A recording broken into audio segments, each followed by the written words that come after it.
United States of America, and to the republic for which it stands, one nation, under God, indivisible, with liberty and justice for all. You've got the minutes of the previous meeting in your packets. What's your pleasure? There was a woman that spoke from Avoca. Is that Joni somebody, Rhonda? Yes, You didn't find out her last name? yeah, for here, Joni and Eli Desimone. Yeah. Oh, okay. So Yep. that was the only thing I would add down and take out the asterisks and put in the Yep. decimal. Other than that, I didn't see any differences from the way I recall the meeting. What's your pleasure to accept the minutes as printed with the corrections? Is there a second? I'll second. All in favor? Aye. Public comment?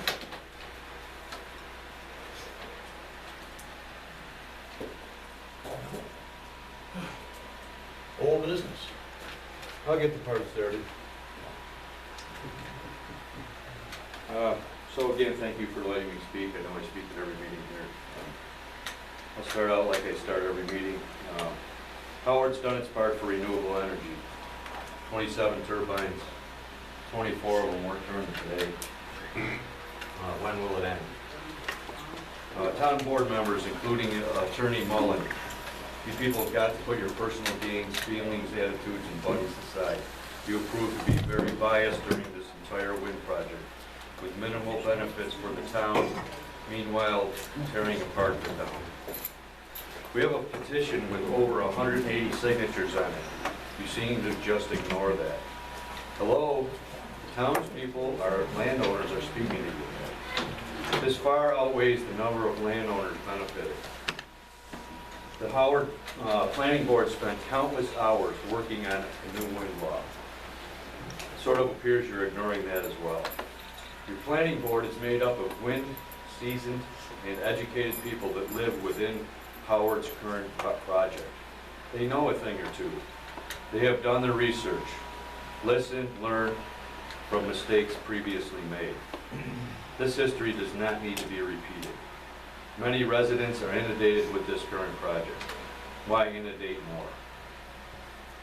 I'd like to read you a couple of, or a paragraph out of your local land use law, your own law. This land use law therefore establishes a case-by-case site plan and special permit decision process to regulate land use changes. This decision process is governed by criteria applied by the planning board to specific applications of any construction or land uses regulated by this land use law, enabling an applicant, surrounding landowners, and other interested citizens to work together cooperatively to resolve potential conflicts. The planning board's function is to oversee this cooperative process, resolve conflicts when parties are unable to do so, and assure that criteria established in this land use law is satisfied. And it goes on to say, this land use local law is enacted under the powers granted to the towns under Article 2 of the Municipal Home Rule Law. Moving on. Preserving adjoining landowners' property should be taken in utmost consideration. All setbacks, in my opinion, should be set using property lines, not residences. If you don't, then adjoining properties become useless for future building, subdividing, camps, and general use of enjoyment. Making setbacks, noise, and shadow flicker at residences is not right. Everyone's property needs to be preserved. Neighboring property values and usefulness will be highly impacted.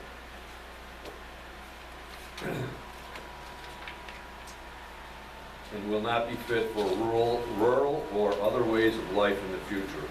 Who will want to live in Howard? There will be no room left to grow. Has anyone considered people's wells and drinking water? Take note from the Cassadaga Wind Project a couple days ago. People's water is highly impacted from the construction of wind turbines. What about ours? We have also urged you to compare local wind laws like Prattsburgh and Fremont, for example. They seem to be looking out for the best interests of the residents and landowners of those towns. We actually did this and sent it to you, but I'm not sure if it was read. Howard's laws are the weakest I have seen other than the towns that Attorney Mullen has written them for. Unethical and personal gains are in my mind conflicts of interest. Wind projects are killing landowners, towns, in Steuben County. I believe you should all take time and read your local land use law. Let it sink in. Why was it written? Somebody sent this to me the other day and I thought it was well written, and just read it. What are the duties of public officials and employees? Public officials and employees shall at all times be accountable to the people and shall discharge their duties with utmost responsibility, integrity, competence, and loyalty. Act with patriotism and justice. Lead modest lives and uphold public interest over personal interest. And that's all I got. Thank you. Anybody else?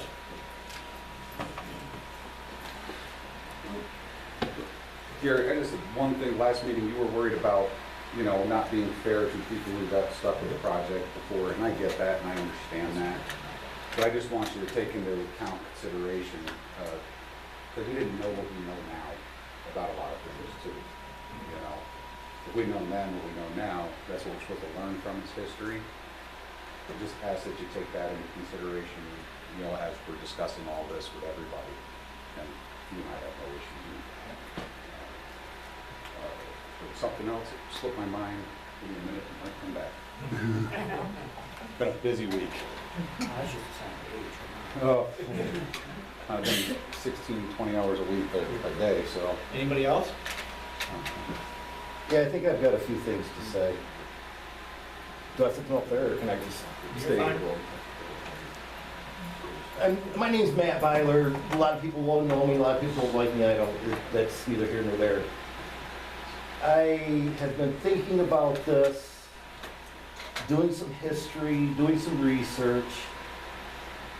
I don't like getting involved in politics, but it's to the point now where it's affecting the taxpayers, it's affecting me, and it's gotta stop. There's no transparency. I didn't find out about this until I got a letter from the, I think, landowners From, organization, Yes. is when I found out about it. it's when a lot of us found out about it. I've done the research. Primary example, Governor Cuomo proposed a 50% emissions reduction by the year 2035. I don't know if any of you guys have researched that. Right now, you could take every car, every truck, every plane, every coal burning plant, and shut them down completely and only hit 30%. I've done the research. That it's, these wind turbines, people don't like them.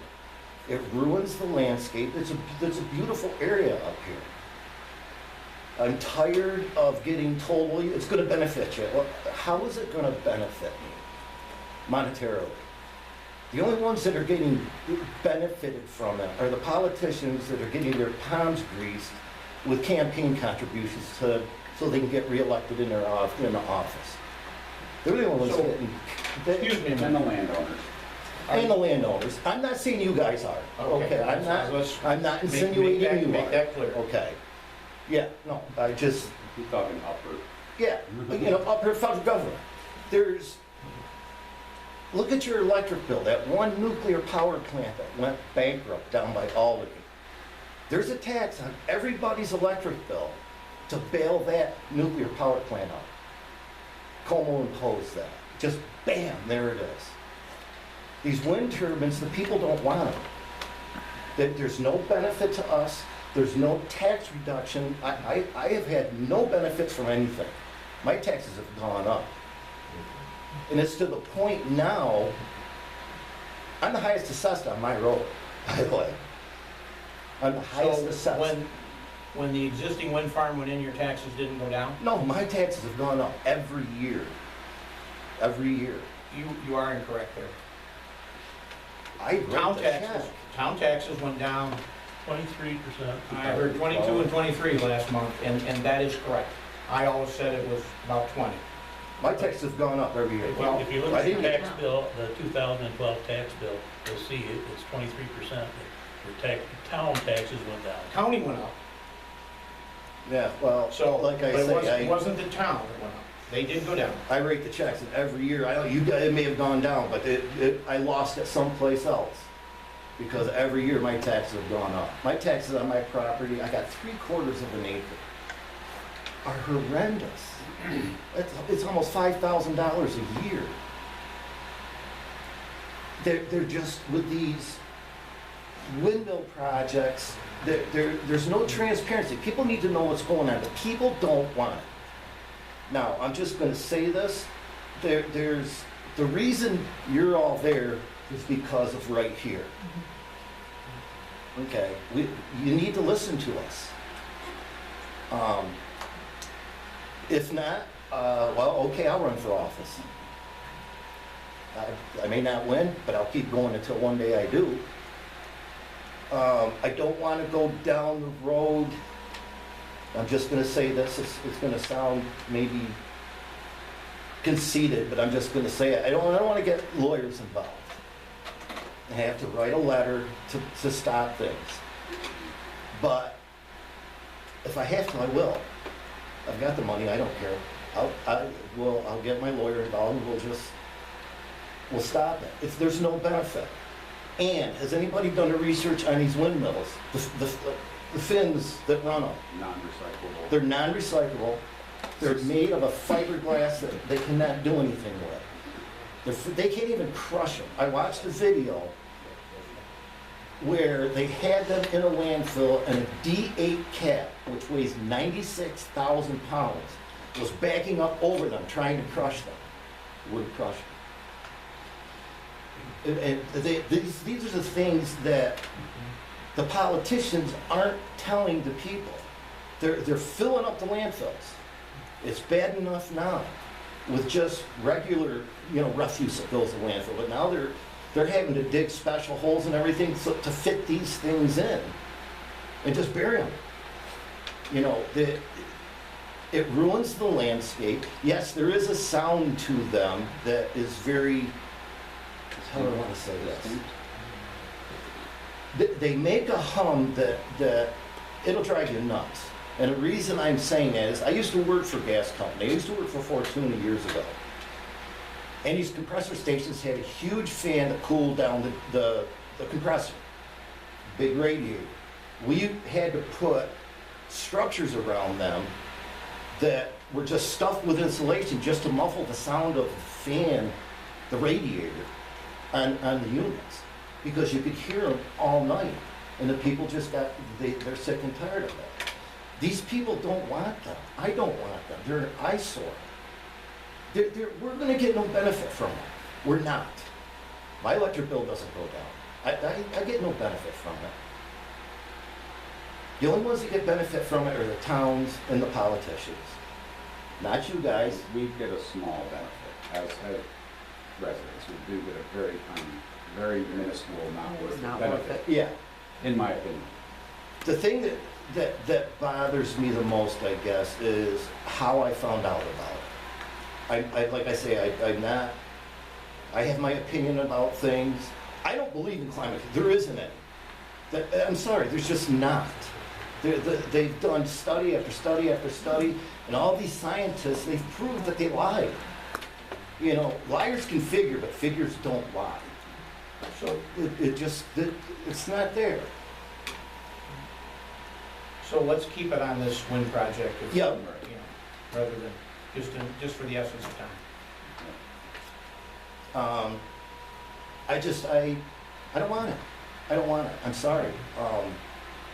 They've heard pretty much everything you're saying Yeah. from us, just so you know. They're an Things like the eyesore. amount of air and- oil they use, the Yeah. eyesore, the sound levels, the hurting of the environment. We've been over it all, so we don't have to recap it over and over again. They've definitely heard all that from everybody. I just want to make a brief comment on your blades. 10 years ago in Germany, they developed a process to grind up the blades, and they use that as an ingredient in concrete.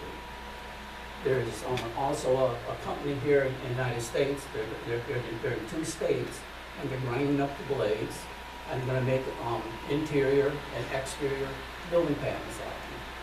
So they are doing that. They're trying to find ways yeah. to reuse it. And then as far as the blades, they've looked at using the blades for pedestrian bridges, for supports, all that type of thing. The larger wind turbines are direct drive, there's no oil in them, they're direct drive. So they're coming a long ways. There's a lot of misinformation on the internet. And it's been, you know, if you look at the internet for negative stuff, you're gonna find bushels of it, and it's old information. Old information. Well, with these new turbines, that's what we've said, is it's kind of an experiment. There's a lot of unknowns about them as well. You Well, know? no, because in Norway, here a couple of years ago, the United States is behind the 8 ball, right? We're Oh. behind the 8 ball on wind turbines. Half the time. All the other countries are way beyond us. And Norway, the largest wind turbine they put up was 750 feet, just the blade span. That one wind turbine is big enough to power 16,000 European homes, just one wind turbine. New York State is ahead of the curve with their wind turbines that are going to be put out in the port, out in the ocean. So that we're going to be actually ahead of the curve as a time frame, that we're going to be like 40% or 50%, whatever it is. So we're ahead on that. Also, currently a lot of the wind turbine components are made overseas, but New York State, I think there's 5 companies that are going to make wind turbine components. So things are changing. It's a mandated thing. I know people don't like them. They don't want to see them in the ocean. They don't want to see them here. They don't want to see them there. But it's mandated that renewable energy, fossil fuels are out. They just shut down a coal plant down in Tennessee. That's the deal down there. That's not coming back. The one nuclear, I forgot where it was in New York State, that was decommissioned, and that's not coming back online. So they're working here in western New York now, developing new power lines and stuff like that for the wind turbines and stuff. And they're also going to be doing with battery storage facilities to store the battery from wind turbine, from wind and solar and hydro. So things are happening. Like you said, on the internet, you can find the positive you're looking for, you can find the negative you're looking for. Like you said, they're making advances overseas, but you also have, I don't remember the countries, but that have stopped the projects because of the issues with the environment and things like that. So I mean, that's the side of the story too. Again, you can find positive and negative on anything you want if all you want to do is look. So what it boils down to is we've got to decide what's best for us as a community. Yes. What is best for us as a community? As a whole. As a whole. And the other thing I thought, I was kind of like they said to me in the first meeting I came here, if they offered me $25 million, would I take one? I said no, because I love where I live. I love the beautiful countryside. I don't want to move. I don't want to do any of that. And not everything in life's about money. If they gave me that, could I move somewhere else? Certainly. Now I got to find some place to live though. So, but you're going to wreck this thing that's going to affect the neighbors. So as an extreme example, if I set up a target on my property and I shoot it with my .308 and it goes into my neighbor's house, I'm held liable. So if they put these big turbines on and it affects my house, shouldn't they be held liable? Yes. That's all I really have to say at that point. You guys have heard everything I got to say. Where do you live? Smith Pond Road. I'm right on the edge of where a lot of the sound and stuff's going to be. And honestly, the sound at my property is probably not going to be that bad. The bigger thing for me is having to see these over the beautiful landscape that we've lived in for so many years. I think a lot of talking about Mr. Kidder's comments in regards to the future of the windmills. I don't think anyone in here would be opposed to them if it wasn't going to affect them. It's when you're looking at them, hearing them so close to the property that you saved all your life to live on, and now you've got to contend with with this problem. So I hate to say, hey, somewhere else, someone else is